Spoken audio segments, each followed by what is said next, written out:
अल्हम्दुलिल्लाह वहदहु ला शरीक लहु वस्सलातु वस्सलामु अला मन ला नबिय्य बअद अम्मा बाद। सिपारो नंबर 17 सूरतुल अंबिया। हिन सूरत में अल्लाह ताला 17 नबियन सगोरन जो तज़किरो कयो आहे। इन करे हिन सूरत जो नालो भी सूरतुल अंबिया ही रखियो वियो आहे। सूरतुल अंबिया मक्की सूरत आहे। मक्की सूरतन में घणो करे टे बुनियादी अक़ीदन तौहीद, रिसालत ऐं आख़िरत जो ज़िक्र आहे। हिन सूरत में भी इन्हनि मज़मूननि खे बयान कयो वियो आहे। वधीक ही त 17 नबियन सगोरन अलैहिस्सलाम जो तज़किरो करे रिसालत जे मुनकिरनि खे सम्झायो वियो त जहिड़ी तरह पहिरियां नबी सगोरा अलैहिस्सलाम इंसान ऐं जिन से बशर हुया, अहिड़ी तरह नबी अकरम सल्लल्लाहु अलैहि वसल्लम भी बशर यानी इंसानी आहिनि। अॻिते अल्लाह ताला फरमाए त लाहियतन क़ुलूबुहुम वासर्रुन नजवल लज़ीना ज़लमू हल हाज़ा इल्ला बशरुम मिस्लुकुम अफ़तअतून सिहर व अंतुम तुबसिरून। मुशरिक माण्हू नबियन सगोरन अलैहिस्सलाम जी दावत खे रद्द कंदा हुया ऐं बुनियाद ही ॿुधाईंदा हुया त अव्हां बशर आहियो, असां भी बशर आहियूं। बशर नबी नथो थी सघे। बशर जी तारीफ़ ही आहे त ज़ू अक़ल हुजे ऐं महसूस थिए। महसूस थियण जी माना ही आहे त तव्हां उनखे हथ लॻाइणु चाहियो त लॻाए सघो, पकड़णु चाहियो त पकड़े सघो, ॾिसणु चाहियो त ॾिसी सघो। अल्लाह ताला हमेशा बशर खे ही नबी चूंडींदो आहे। जीअं आयत नंबर 7 में अल्लाह ताला फरमायो आहे त वमा अरसलना क़ब्लक इल्ला रिजालन नूही इलैहिम। असां जॾहिं बि कंहिंखे नबी बणायो त मर्द ऐं बशर खे ही नबी बणायो आहे। तक़लीद जो सबूत। अॻिते अल्लाह ताला फरमाए त फसअलू अहल ज़िक्रि इन कुंतुम ला तालमून। जेकॾहिं तव्हांखे ॼाण नाहे त इल्म वारनि खां पुछी वठो। इन मां ख़बर पई त माण्हू ॿिनि क़िस्मनि जा आहिनि। कुझु उहे आहिनि जिन वटि इल्मु आहे, कुझु उहे आहिनि जिन वटि इल्मु नाहे। जिन वटि इल्मु नाहे उहे उन्हनि खां पुछा कनि जिन वटि इल्मु आहे। ऐं पुछणु तॾहिं थींदो जॾहिं अमल करिणो हुजे, न त पुछण जो को बि फ़ाइदो नाहे। इन मां तक़लीद साबित थिए थी त ॼाण वारनि खां पुछा करे करे हलनि। तौहीद ख़ुदाबंदी ते नक़ली दलील। अॻिते अल्लाह ताला फरमाए त लौ कान फ़ीहिमा आलिहतुन इल्लल्लाहु लफ़सदता। अल्लाह रब्बुल इज़्ज़त फरमाए थो त ज़मीन ऐं आसमान में हिकु ई ख़ुदा आहे, कई ख़ुदा नाहिनि। हिते घणनि इलाहनि जी नफ़ी कई वई आहे त जेकॾहिं आसमान ऐं ज़मीन में हिक खां वधीक ख़ुदा हुजनि हा त आसमान ऐं ज़मीन में फ़साद पइजी वञे हा, यानी उहे सभु तबाह ऐं बर्बाद थी वञनि हा। जॾहिं त आसमान ऐं ज़मीन में फ़साद कोन्हे त इन जी माना इहा ई आहे त हिक खां वधीक ख़ुदा नाहे। मौत जो वाइदो। अॻिते अल्लाह ताला फरमाए त कुल्लु नफ़्सिन ज़ाइक़तुल मौत व नबलूकुम बिश्शर्रि वल ख़ैरि फ़ितना व इलैना तुरजऊन। हिन आयत में आम तौर हर इंसान खे मौत खां डिॼारियो वियो आहे त कंहिं बि जानदार खे हिन दुनिया में बाक़ी नाहे रहणो। ख़ासि तौर ते मके जे मुशरिकनि खे डिॼारियो वियो आहे। मके जा मुशरिक चवंदा हुया त असां मोहम्मद सल्लल्लाहु अलैहि वसल्लम जी मौत जा मुंतज़िर आहियूं। उन्हनि जी मुराद ही हुई त जॾहिं उन ते मौत ईंदो त असां ख़ुशियूं मल्हाईंदासीं। हिन आयत में खेनि डिॼारियो वियो आहे त मौत सभु खे अचिणो आहे। उन्हनि मुशरिकनि ते बि अचिणो आहे त पोइ ख़ुशी छा जी। अल्लाह ताला फरमाए थो त असां तव्हांखे चङी ऐं बुछड़े हालतुनि में मुब्तला करे आज़माईंदा आहियूं ऐं तव्हांखे असां ॾे ई मोटी अचिणो आहे। अहल सुन्नत वल जमात वटि नबी अकरम सल्लल्लाहु अलैहि वसल्लम जे वक़ूअ मौत जो ज़िक्र न क़ुरान में आहे ऐं न ई हदीस में, बल्कि सिद्दीक़ अकबर रज़ी अल्लाह ताला अन्हु जे ख़ुतबे में आहे जेको सही बुखारी में आहे।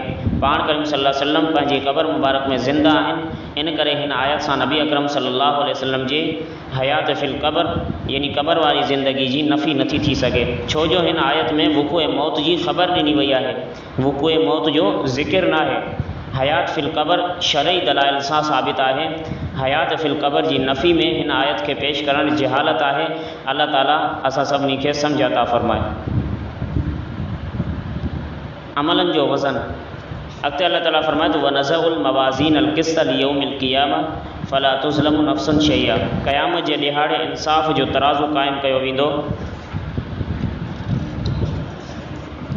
जंहिंजे ज़रिए माण्हुनि जा समूरा नंढा ऐं वॾा चङा ऐं बुरा अमल तोरिया वेंदा। क़यामत जे ॾींहुं अल्लाह ताला का अहिड़ी सूरत बणाए छॾींदो जंहिंसां अमलनि जी हक़ीक़त वाज़िह थी वेंदी। हज़रत इब्राहिम अलैहिस्सलाम जो क़िसो। अल्लाह ताला हज़रत इब्राहिम अलैहिस्सलाम खे संदसि आला क़ाबिलियत जी आरा ते रुश्द ऐं हिदायत अता फ़रमाई हुई। हज़रत इब्राहिम अलैहिस्सलाम जी क़ौम बुत परस्त हुई ऐं हज़रत इब्राहिम अलैहिस्सलाम जो पीउ पाण बि बुत ठाहींदो ऐं विकिणंदो हुयो। क़ौम पंहिंजो जशन मल्हाइण लाइ मेले में हली वई। हज़रत इब्राहिम अलैहिस्सलाम बुतखाने खे ख़ाली ॾिसी करे बुतखाने में हलियो वियो ऐं कुहाड़ी सां सभिनी बुतनि खे भञी ख़तमु करे छॾियईं। जेको वॾो बुत हुयो उन जे कुल्हे ते कुहाड़ी रखी वापसि वरियो। जॾहिं क़ौम मेले तां वापसि मोटी ॾिठऊं त बुत सभु भॻा पिया आहिनि। उन्हनि चयो त हिकु नौजवान खां ॿुधो हुयोसीं, उहो असांजे बुतनि जो चङो ज़िक्र न कंदो हुयो। संदसि उनजो नालो हज़रत इब्राहिम अलैहिस्सलाम आहे।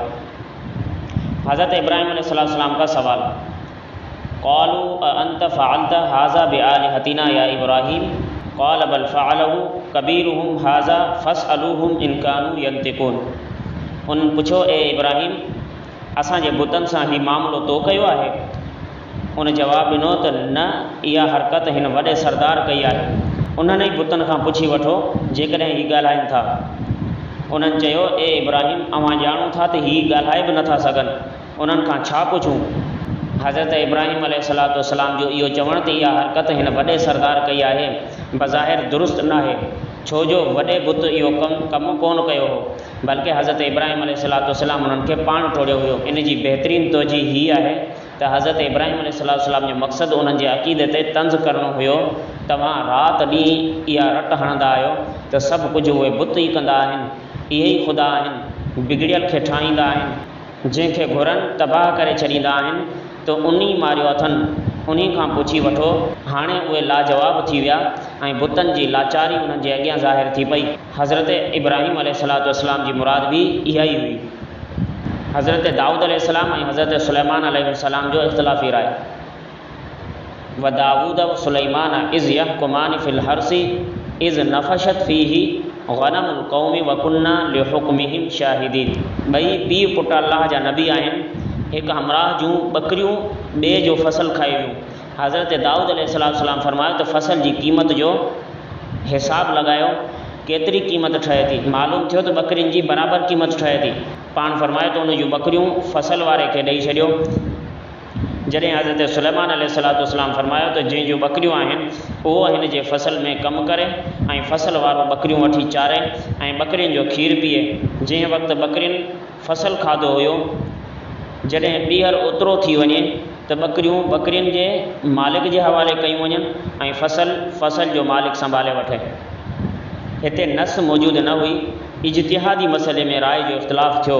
अल्लाह ताला कंहिंजी बि तरदीद न फरमाई, बल्कि हज़रत सुलैमान अलैहिस्सलाम खे इन मसइले बनिस्बत हज़रत दाऊद अलैहिस्सलाम जे सम्झ वधीक ॾिनी। इन मां मालूम थियो त जॾहिं ग़ैर मनसूस मसइलनि में ॿिनि नबियनि जे विच में इख़्तिलाफ़ थी सघे थो त जिते नस न हुजे उते उम्मतुनि जे इज्तिहाद में इख़्तिलाफ़ थी सघे थो। जहिड़ी तरह इज्तिहादी मसइले में ॿ नबी माजूर सवाब या मुस्तहिक़ आहिनि, अहिड़ी तरह इमाम मुजतहिद ऐं मुक़ल्लिद बि सवाब या मुस्तहिक़ आहिनि। हज़रत अय्यूब अलैहिस्सलाम जो किस्सो।